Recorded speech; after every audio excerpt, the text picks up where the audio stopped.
Это актуальное интервью в студии. Петр Васильев, здравствуйте. Основным федеральным законом, который регулирует противодействие легализации преступных доходов и финансирование терроризма в Российской Федерации, является федеральный закон номер 115 о противодействии легализации доходов, полученных преступным путем и финансированию терроризма.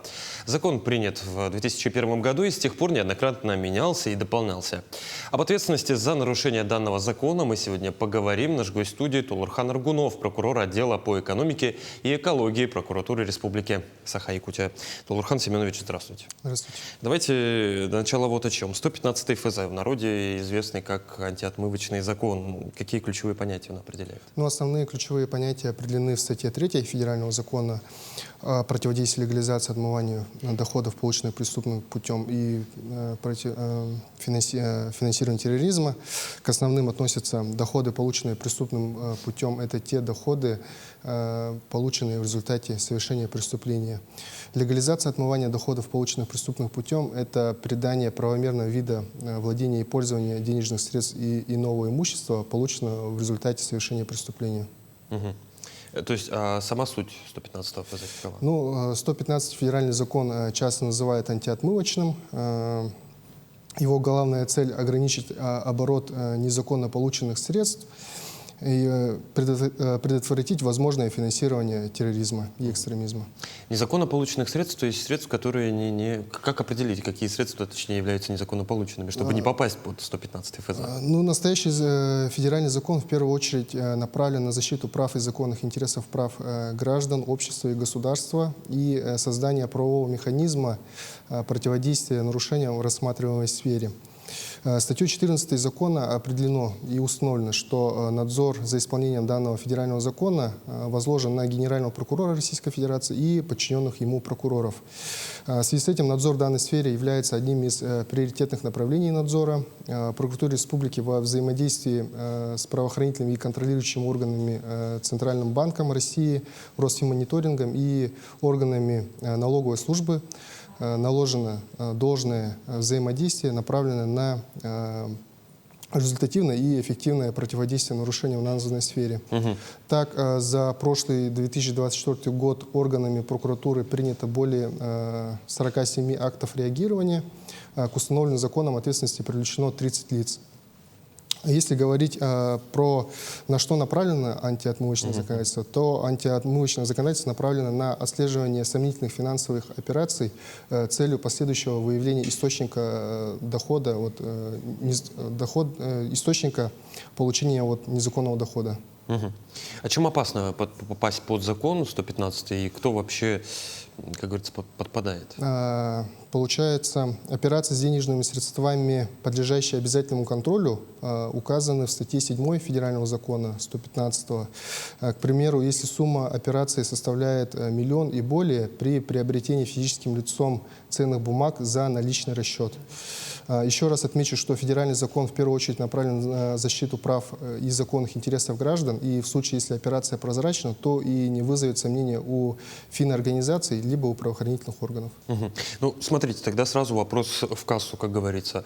Бывают ситуации, когда банки сами ограничивают транзакции, счета пользователя, якобы по подозрению на 115 ФЗ. Я сам знаю таких людей, которые получают, допустим, заработную плату и еще занимаются, возят в такси. Понятное дело, все эти операции по оплате такси не всегда они фиксируются различными, налоговой, ФНС и так далее.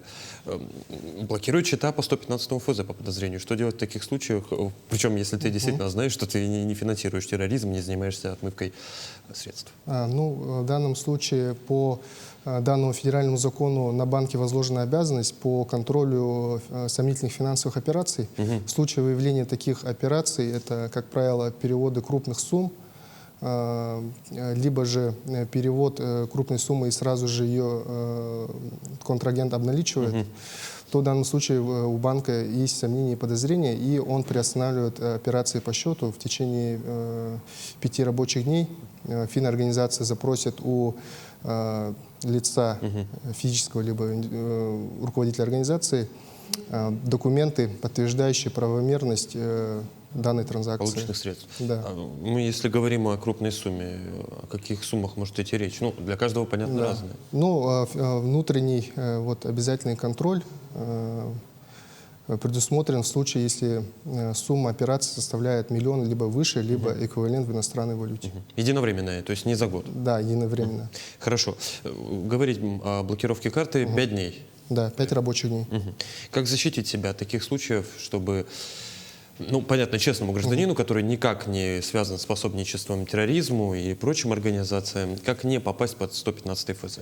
Ну, законопослушным гражданам, чтобы не попасть и не стать причастным к легализации отмывания доходов иных лиц, необходимо не размещать на своих счетах или банковских картах денежные средства, которые им не принадлежат, а также не переводить денежные средства незнакомым им лицам, не предоставлять свои документы для осуществления сделок, отношения к которому они не имеют, и, самое важное, не предоставлять свои документы и, получается, паспортные данные для регистрации на них юридических лиц и организаций, в деятельности которых они не собираются участвовать.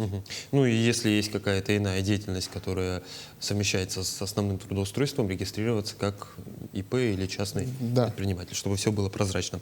Толгурхан Семенович, в заключение. Новые правила перевода денег вступили в силу 30 мая этого года. О каких правилах идет речь? Да, действительно, с 30 мая 2025 года вступили изменения в 115 федеральный закон.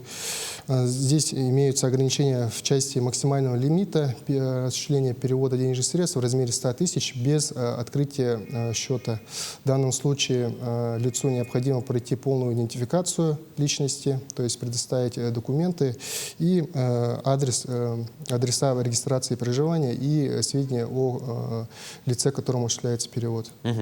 Самое главное мы с вами сегодня упустили. Да. Очень много говорим об ответственности за нарушение 115 ФЗ. Какая ответственность грозит тем, вот, кто действительно пособничает терроризму, тот, кто занимается отмыванием средств и прочее?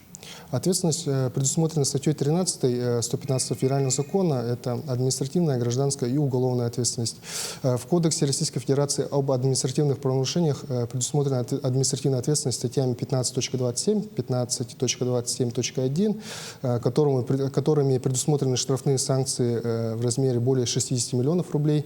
Если говорить про уголовную ответственность, то уголовная ответственность предусмотрена статьями 159, 173.1, 173.2, 174 и 187 Уголовного кодекса. К примеру, прокуратуре республики во взаимодействии с коллегами с Республики Бурятия в отношении нескольких организаций установлены признаки состава преступления, предусмотренные частью 1 статьи 187 Уголовного кодекса Российской Федерации, выразившиеся неправомерном обороте средств платежей. Материалы проверки направлены в правоохранительный орган и проводится процессуальная проверка. Ну что ж, наказание серьезное. Я думаю, что сознательные граждане, конечно, прислушаются ко всем советам и будут избегать, так скажем, любых действий, которые могут так или иначе подвести под статью этого закона. Толгурхан Семенович, я благодарю вас за интересную беседу. Спасибо, что нашли время, пришли к нам в студию. Спасибо. Это было актуальное интервью. До встречи.